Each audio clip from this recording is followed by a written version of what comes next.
সালাম আলাইকুম সাহেব, কেমন আছেন?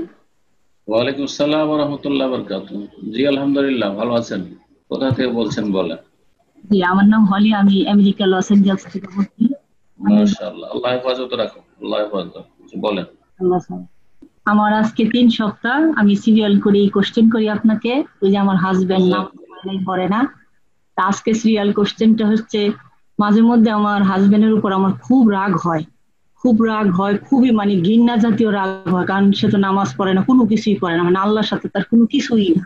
আবার মাঝে হুম, মধ্যে মায়া হয়, কিন্তু আমি সবই করি, সব কাজ করি, তার সমস্ত সেবা যত্ন করি।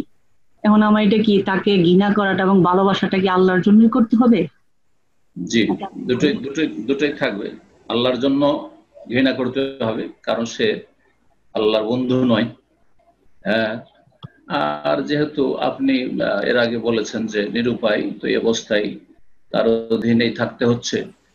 সুতরাং তার যে পার্থিব হকগুলি রয়েছে সে হকগুলি আদায় করবেন, সে হকগুলি প্রাপ্যগুলি দেবেন। আপনি তাকে তার হক দিয়ে দিবেন, আর আল্লাহর কাছে তার কাছ থেকে যে হকটা পাওয়ার সেটা চাইবেন।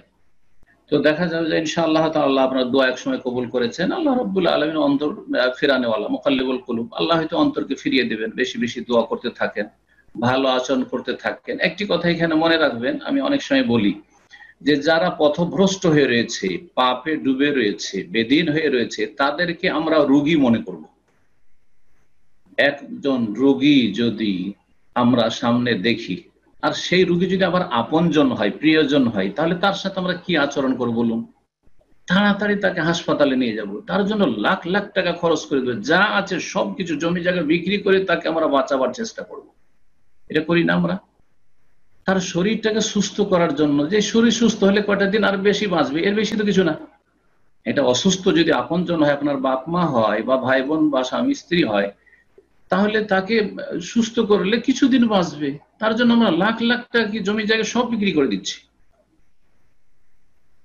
তাহলে যেই লোকটিকে যদি আমি সুস্থ করতে পারি, কুফরি মুক্ত করতে পারি, বেদিনী মুক্ত করতে পারি, পাপ মুক্ত করতে পারি, তাহলে সেই ব্যক্তি জান্নাতি হবে।